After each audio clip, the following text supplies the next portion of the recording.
పుస్తకాలను జారీ చేసే విధానం మొత్తం కంప్యూటర్ ద్వారా నియంత్రించబడుతుంది. దీని తరువాతది రిఫరెన్స్ లైబ్రరీ.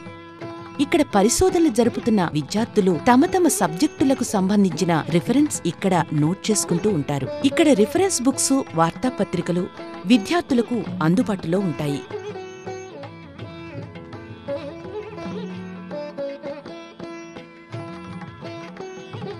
ఈ భవనం పై అంతస్తులో మొత్తం పరివారానికి నీటి సౌకర్యానికి ఒక పెద్ద ట్యాంక్ నిర్మించారు. ఇక్కడ పనిచేసే లెక్చరర్లు, కార్యకర్తలకు మరియు స్టాఫ్ కొరకు కణ్వా, సౌనక్, సందీప్, అగస్త్య భవనాలను నిర్మించారు. ఈ విశ్వవిద్యాలయం పూర్తిగా రెసిడెన్షియల్ కాబట్టి విద్యార్థుల కోసం అరవింద, పాణిని హాస్టల్స్ ఉన్నాయి.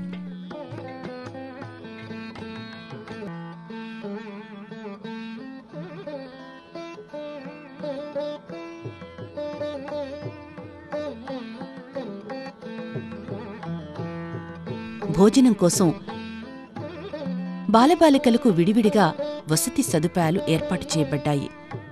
2 విశాలమైన గదులు ఏర్పాటు చేశారు. మితాహారం, స్వచ్ఛత, సాత్విక, శుద్ధమైన, రుచికరమైన భోజనానికి విశేష ప్రాధాన్యం ఇస్తారు.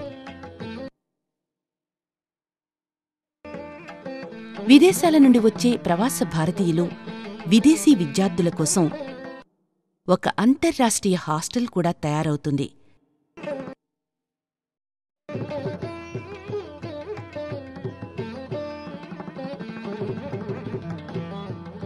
ఈ 3 అంతస్తుల భవనంలో 240 మందికి పైగా విద్యార్థులు ఉండడానికి తగిన వ్యవస్థ ఉంది. ఇందులో 6000 చదరపు అడుగులతో ఒక పెద్ద హాలును కూడా నిర్మిస్తున్నారు. దీనిని దాటి ముందుకు వెళ్తే ఫార్మసీ భవనం ఉంది. ఇందులో హిమాలయాల నుండి సేకరించిన వనమూలికలతో దుర్లభమైన దివ్య ఔషధాలు తయారవుతున్నాయి. వీటిని పూర్తిగా పరీక్షించిన తర్వాత వీటి ప్యాకింగ్ కూడా ఇక్కడే జరుగుతుంది. వివిధ రకాల వ్యాధులకు వాడే చూర్ణాలు, టీకి బదులుగా వాడే ప్రజ్ఞాపేయాన్ని ఇక్కడే తయారు చేస్తారు. ఈ విశ్వవిద్యాలయం ఇంకా నిర్మాణావస్థలో ఉంది. హాలుకి తూర్పు దిక్కున ఉన్న 54 ఎకరాల స్థలం విశ్వవిద్యాలయాన్ని భవిష్యత్తులో విస్తరింపచేసే ప్రాజెక్టులకై కొనుగోలు చేయబడింది.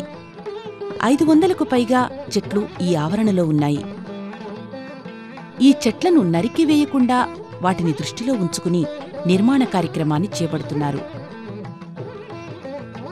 భవిష్యత్తులో గ్రామ ప్రబంధన విభాగం, పిల్లల కోసం పాఠశాల, బాలికల హాస్టల్ భవన నిర్మాణంతో పాటుగా 10,000 మంది విద్యార్థులు విద్యనభ్యసించేందుకు తగిన ఏర్పాట్లు చేయబోతున్నారు. కొత్తగా కొనుగోలు చేసిన స్థలంలో గోశాలను సుందరమైన వాతావరణంలో ఏర్పాటు చేశారు. భారతదేశానికి చెందిన 80కి పైగా ఆవులు ఈ గోశాలలో ఉన్నాయి. ఆవు పేడ, గోమూత్రాలతో ఎరువులు, మందులు తయారు చేయడం కోసం మిషనరీ ఏర్పాటు చేశారు. ప్రాచీన భారతదేశంలోని గురుకుల వ్యవస్థ పునర్జీవింపచేస్తూ వైదిక మంత్రాల ఘోషతో నవంబర్ 8, 2004 సంవత్సరంలో విశ్వవిద్యాలయంలో కన్వొకేషన్ సెరమనీ జరిగింది. మూల దేవ సంస్కృతి దుఃఖ दैन्य द्वंद्व हारे ऋषि तंत्र से सुघोषित है कुल ध्वजा हमारे है मूल देव संस्कृति दुःख दैन्य द्वंद्व हारे।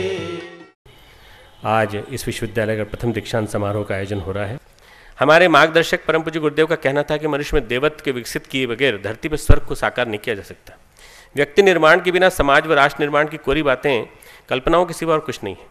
इसी सच को साकार करने के लिए इस विश्वविद्यालय की संपूर्ण कार्य योजना तैयार की गई है। अन्य शिक्षण संस्थाएं जहां बौद्धिक क्षमता के विकास को अपनी धुरी मानती हैं और संचालित होती हैं, वहीं यहाँ छात्र छात्राओं के संपूर्ण व्यक्तित्व के विकास को अपना मकसद बनाया गया है। इस विश्वविद्यालय के दीक्षांत समारोह में शामिल होना मेरे लिए सम्मान की बात है। सर्वप्रथम मैं उन सभी विद्यार्थियों को बधाई देता हूँ जो आज इस महान संस्थान से उपाधियाँ प्राप्त कर रहे हैं। विद्यार्थी की शिक्षा यात्रा में दीक्षांत समारोह का भी एक महत्वपूर्ण पड़ाव है। ये शिक्षा प्राप्ति के एक अध्याय की समाप्ति और दूसरे अध्याय के शुभारंभ का प्रतीक।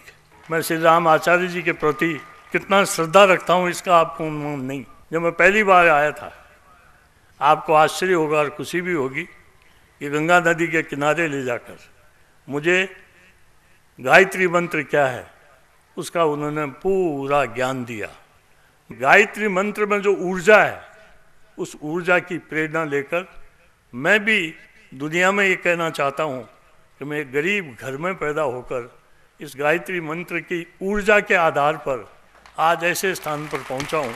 भगवान करे इसी स्थान से आज मैं फिर ऊर्जा लेकर जाऊँ, ताकि इस प्रकार की शिक्षा में एक क्रांतिकारी जो परिवर्तन आ रहा है उस परिवर्तन का मैं भागीदार बन सकूँ। बहुत बहुत धन्यवाद। ప్రాచీన భారతదేశంలోని గురుకుల వ్యవస్థ పునర్జీవింపచేస్తూ వైదిక మంత్రాల ఘోషతో నవంబర్ 8, 2004 సంవత్సరంలో విశ్వవిద్యాలయంలో కన్వొకేషన్ సెరమనీ జరిగింది. ఉత్తరాంచల్ గవర్నమెంట్ యూజీసీ ఒక ప్రత్యేక ఆర్డినెన్స్ ద్వారా ఈ విశ్వవిద్యాలయానికి గుర్తింపు ఇచ్చింది.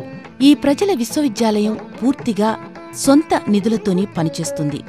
భారతీయ సంస్కృతి పట్ల శ్రద్ధ, విశ్వాసాలు కలిగిన పరిజనుల అంశదానంతో ఇది నడుస్తుంది. ఎవరైతే దేవ సంస్కృతిని, విశ్వ సంస్కృతిని మార్చాలని ఆశిస్తున్నారో వారందరూ తమ తమ ఆహుతుల రూపంలో తమ అంశదానాన్ని ఇక్కడ ఇవ్వవచ్చు. ఎవరైతే భారతదేశం మళ్లీ జగద్గురువుగా వెలుగొంది ప్రపంచం మొత్తానికి మార్గదర్శనం చేయాలని ఆశిస్తున్నారో వారందరూ వారి వారి శక్తి మేర ఈ విశ్వవిద్యాలయ వ్యాప్తి కోసం తమ తమ వంతు సహకారాన్ని అందించవచ్చు.